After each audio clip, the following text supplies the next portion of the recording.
Coming up, we take you to Halibut Cove, where Clem Tillion is ready to take on the legislature if they tap the earnings of the permanent fund. Every mistake that they make today, my grandchildren and great-grandchildren and their children will feel. And so I'm interested in tomorrow. That tomorrow could depend on what happens if the governor calls a special session to look at taxes. Every time I use the word, the T word, certain people cringe. Ahead, buckle up, Alaska politics, why it's always a wild ride.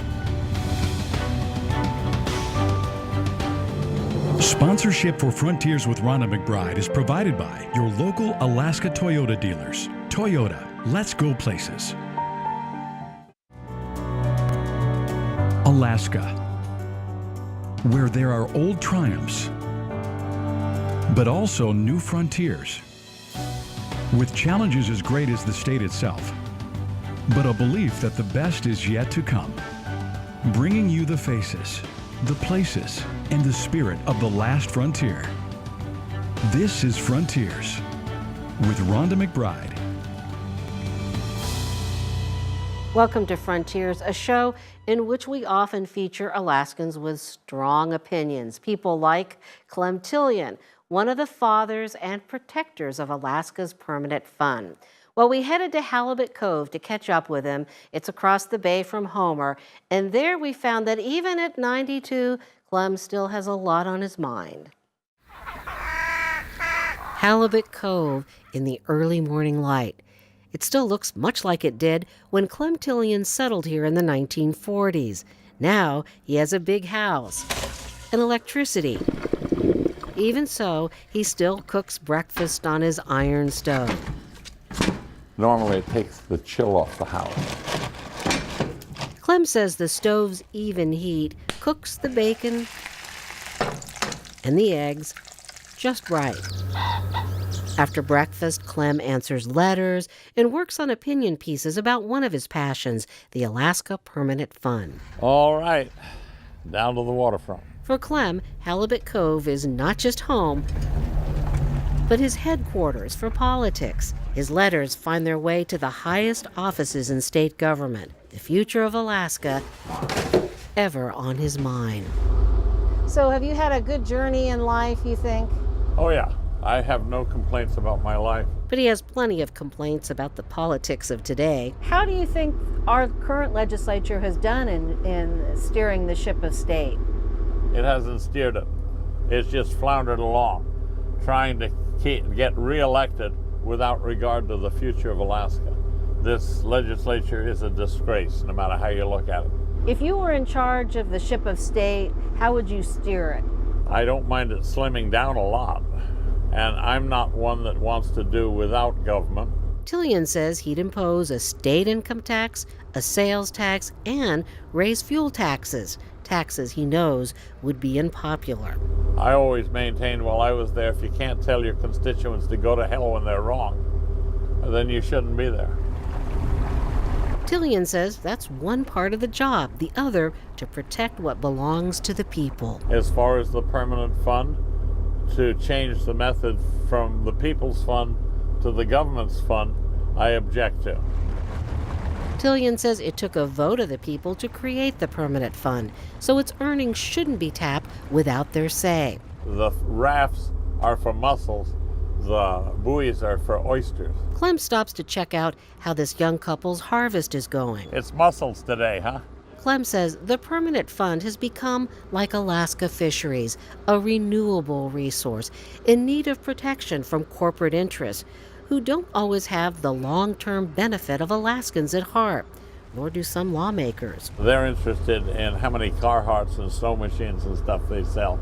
And to them, jobs is everything. They'll sacrifice the future for it. As for the future, we're going to go through a great deal of agony because people are unwilling to face the inevitable and will exhaust every way of stalling it until we're totally bankrupt. Tilian says lawmakers need to show some courage. They know the facts. They just don't have the guts to do it.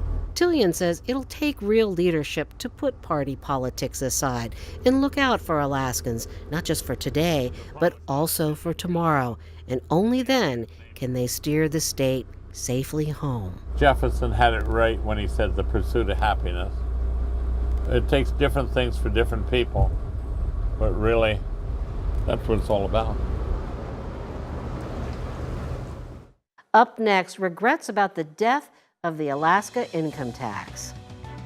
8 votes. I needed 10, and I couldn't get those other 2. Clem Tillion and Governor Jay Hammond worked together back then. Why they fought to keep an income tax.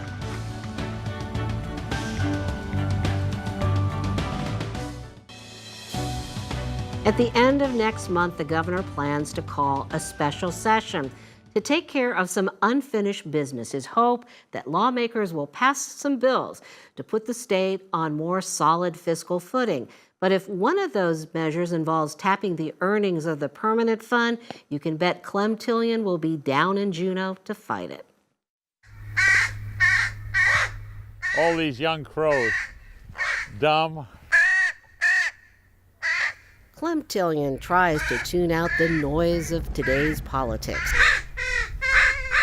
and focus on what endures, his love of Alaska that goes back to his days when he first came to the state as a young fisherman. Alaska's a nebulous thing. Alaska is actually 3 or 4 countries wrapped up in one, but it all has a harshness. And that's fine with Clem. I want a land that bites back. I want a land that says, you make a mistake and I'll squash you flat. He says the land makes Alaskans ready to face just about any challenge. And it has been a wild ride for Clem Tillion, from the days he courted his wife Diana against her family's wishes and brought her here to Halibut Cove to propose. My life began when she ran off with me. After she died, he built this gazebo and keeps this art gallery open in her memory. That's Diana and I before we got married. God, she was beautiful. Although you can find Diana's tubes of paint in her studio upstairs, it's her work in octopus ink that she's known for.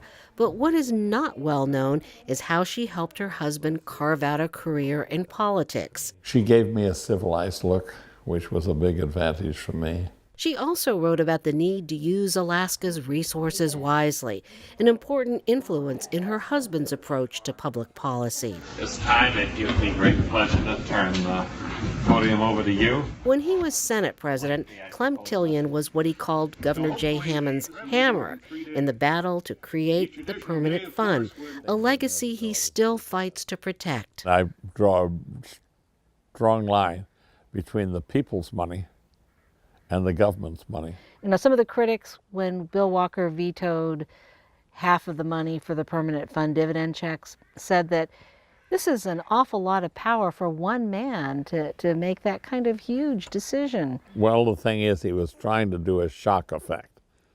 He wants the income tax. This year, the legislature followed Governor Bill Walker's lead and reduced the dividend check, but stopped short of passing an income tax. What would Jay Hammond do if he were governor today? He'd protect the permanent fund, he'd protect the dividend, and then he would demand that you have an income tax. One of the things Jay Hammond said is one of his biggest regrets was to let the income tax go away. Well, it was one of mine too. I had 8 votes. I needed 10. And I couldn't get those other 2. So do you feel in hindsight that that was one of the worst things we did, was eliminate the income tax? Oh, I think it was a colossal disaster, and it wasn't the only tax we did. Dropping the motor fuel tax, all of these things that didn't take into consideration that people should pay for what they get. There shouldn't be a free ride. Do you think we're at a watershed moment? I don't want anybody living in Alaska to not be a taxpayer. Every mistake that they make today, my grandchildren and great-grandchildren and their children will feel. And so I'm interested in tomorrow, and I think that's the difference. I'm in love with the circle of life. Clem says sometimes he wakes up at night, talks to his wife, and then realizes she isn't there. But Clem says he doesn't worry about death. In his house, his headstone is ready, along with this. It's not morbid, it's a good price. You gotta have one someday. A few years ago, he filled his coffin with ice and beer and held a dead or alive party. So death is nothing. Kind of the clearing the deck for the next generation. It's kind of a crippled old man, but I'm still walking. And still talking and reciting his favorite sea shanties. Well, the weather drives you crazy and the fishing's hard and slow. You're a damn fool if you stay, but there's no better place to go. Clem Tillion is a member of a group called Permanent Fund Defenders, which plans to put a measure on the ballot in November of next year to protect the permanent fund. And as KTVA's Liz Raines and Nat Hertz from the Alaska Dispatch knows, they're here to tell us that election year politics is probably already underway. Governor Bill Walker still won't say if he'll push for an income tax in a special session that he hopes to call at the end of next month. Every time I use the word, the T word, certain people cringe. But Dave Allen gave me At a Resource Development Council meeting on Thursday, the governor was pressed for more details about how he would close the state's multi-billion-dollar budget gaps, which are expected to continue into the future. But Walker avoided naming a specific tax. Some talk about a seasonal sales tax, some talk about an income tax, some talking about different head tax, a school tax.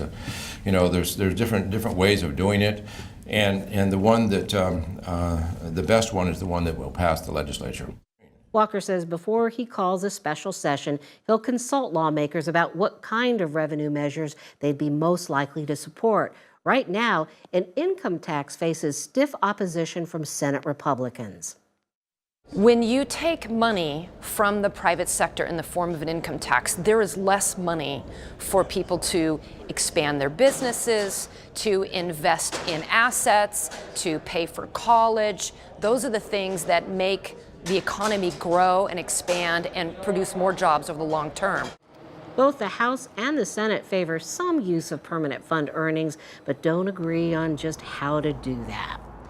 And in the middle of all of this, we have next year's elections. To pass new taxes or tap the earnings of the permanent fund could make for some strong political headwinds. And Liz Raines and Nat Hertz join us. Liz covers politics for KTVA and Nat for Alaska Dispatch. I can imagine that neither of you are terribly thrilled about the prospect of a fourth special session, but is the fourth time a charm, maybe?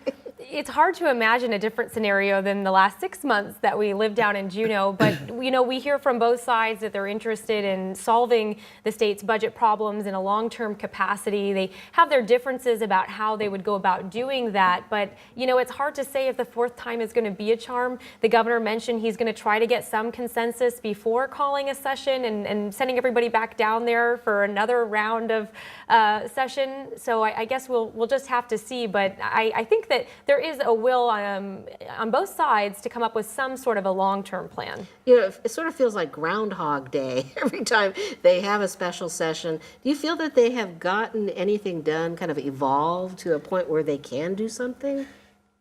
I am just thinking back. I started covering the legislature in 2015, and I think there were 2 or 3 special sessions that year, plus a fourth. And then last year there were 2 or 3 or 4, and we went into July. And this year there have been 3, and it's like the debate is still the same. And I think some people have kind of moved on and moved forward in their ideologies. It was interesting to see that the voters apparently, picked a group of people to lead the House that actually, are proposing all kinds of different fiscal fixes. The Senate, I think things have changed. The Senate is, their plan was, didn't include a tax this year, but it did include, use of the permanent fund earnings. And it's like both chambers, even though you have different parties leading them, seem to recognize that something has to be done. It's just a question of, what exactly does that look like? And, I don't see that the sort of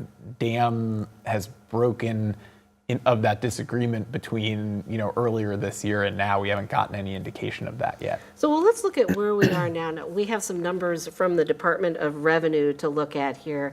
And this looks at how fast we're spending down our main savings account, the Constitutional Budget Reserve. So in the course of the past 3 years, we've spent $9 billion of our savings.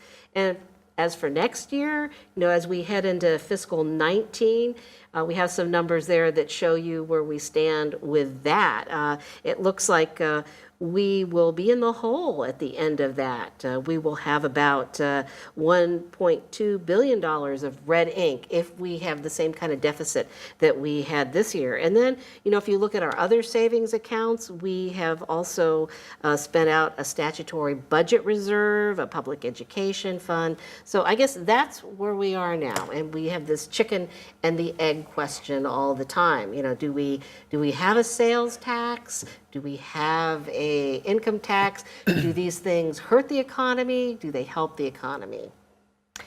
And I think that's where it's really going to be interesting to see what the governor puts on the call for this upcoming session. The governor has said that they don't necessarily need to have a tax that's going to fill the budget gap, but something symbolic in place that could perhaps be adjusted in the future. And so there's different schools of thought on that of, do you go ahead and put a structure in place knowing that it won't do much for the budget this upcoming year, perhaps not until several years down the road, but to go ahead and put something in place now as we see our savings dwindle. And then on the other side, you've got those who say, well, you put that structure in place and then you risk just increasing it, instrumentally to where it's not what was originally intended. I was just going to challenge you, Rhonda. I would be impressed if you could find an expert who would come on your show and say that any of the measures being contemplated to fix the budget gap will help the economy. I think you're talking about a tax, you're talking about taking money away from people in the form of the permanent fund.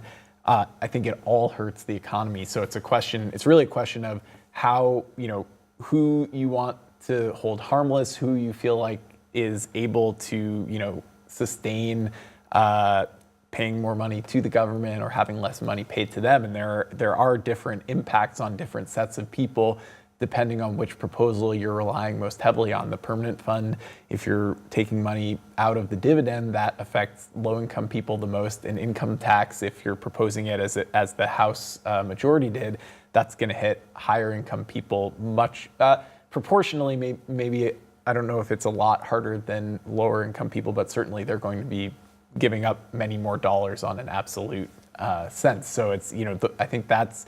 The question is not, can you avoid harming the economy with one of these ideas or a combination of these ideas? It's sort of, how do you want to do that? Well, the governor did say, if you want to save the income tax, if you want to save the permanent fund dividend, then you've got to reduce it. The income tax will build confidence that the state has its act together. Those have been some of the counter arguments, but I think you're right. We need more discussion about something that's so important to us. But I did get the sense when the governor spoke to the Resource Development Council this week that he's not as optimistic as he used to be. Well, we did hear him for the first time use words like doubtful when he talked about continuing with the state's gas project for a gas pipeline.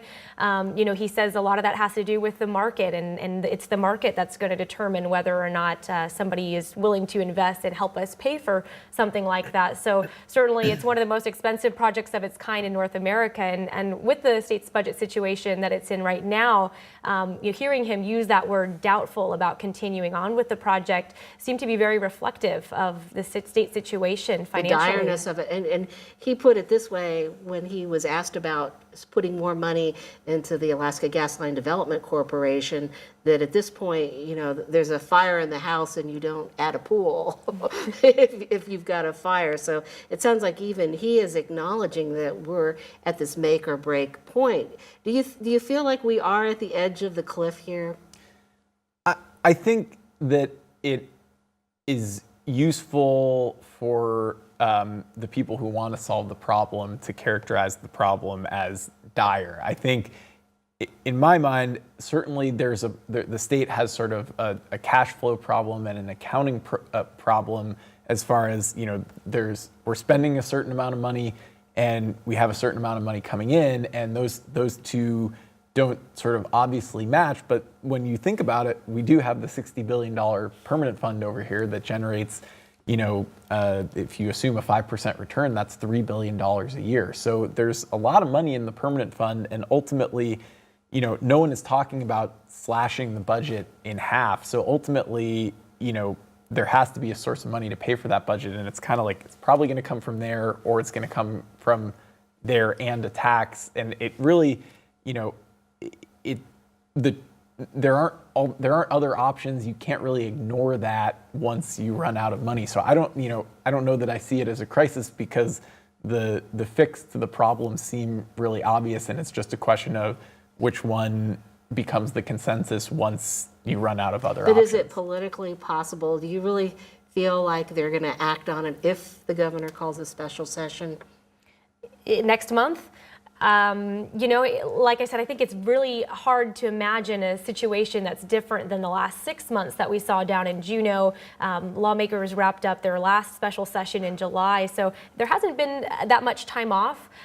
So it'll be interesting to see if there is some combination of these proposals that's been piecemealed together that we didn't see during those discussions. But politics entering to it, the next election cycle. Yeah, and that's been the big argument for doing already? that now. Well, we've already seen some legislators come out and say that they're vying for certain positions, statewide positions. So I think we could definitely see that influencing some of the discussion. How about you, Nat? Do you see the next year elections influencing this year's discussion? Do the coming elections ever not influence the discussion? I mean, I think there's no question, and I think the elections influence this year's, previous discussions.